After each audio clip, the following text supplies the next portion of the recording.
So viewers, we are standing at the Lydia Leister farm. Now, by the way, my name is Susan Boardman, and I am a licensed battlefield guide at Gettysburg, but I'm also on the board of the Adams County Historical Society. That is the group of people who are preserving the people's story of Adams County.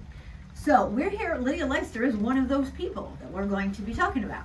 So Lydia is a pretty special person. War came to her, and it was misfortune, but she was a survivor. So let me tell you a little bit about her. She was born actually in Maryland in 1811, but by 1850 she's an Adams County resident.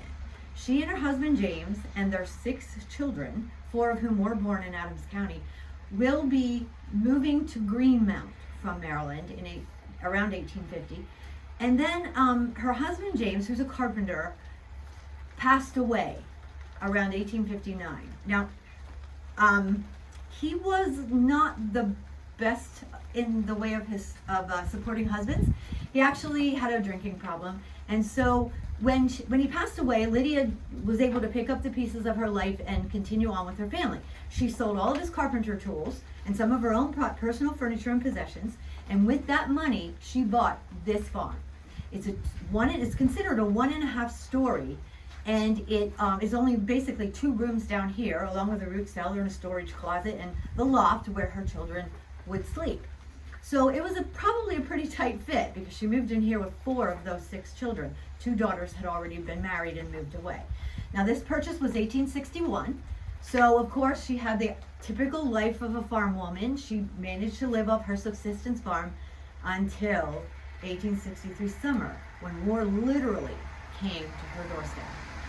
That event changed Lydia Leister's life for quite a period of time, but it wasn't always for the negative. After the battle, during the battle, General George Meade used this building as his headquarters, so she was completely dislodged.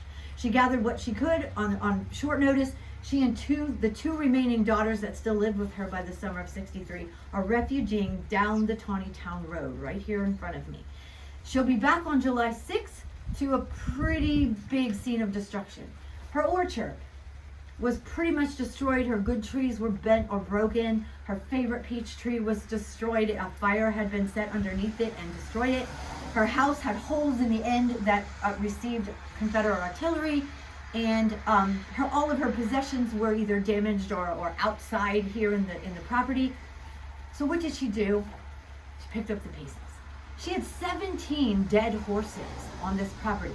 If you're familiar with the Matthew Brady image of this property taken about a week and a half after the battle, you can see some of those dead horses strewn throughout. You can see her orchard has been damaged. Her house is in rough shape.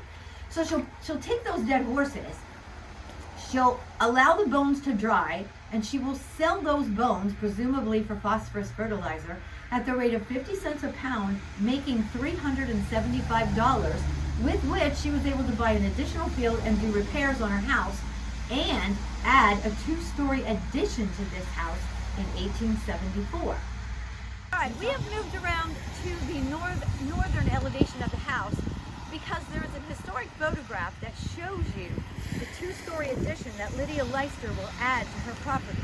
As you can see, it's a pretty large structure over here on the end adjoining the highway. So she builds this house, 2 stories. It doubled her living space, and she and her 2 remaining daughters continued to live rather prosperously until 1888.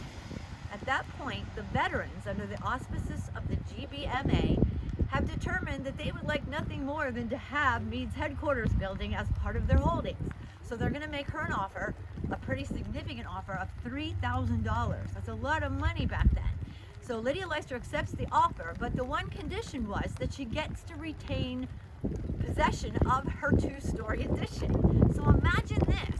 In 1888, this woman is going to somehow manage to have that piece of her house detached, rolled on logs up to Steinmore Avenue. At that time it was Emmitsburg Road, where she bought a piece of property and went ahead and set her house there.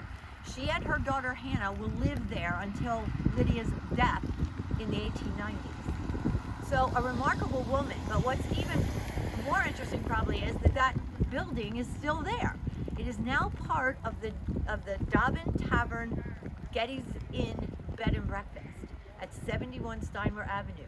So if you'd like to know a little more about this lady, you can not only experience her life here, but you can experience her post-war life up there on Steinmore Avenue.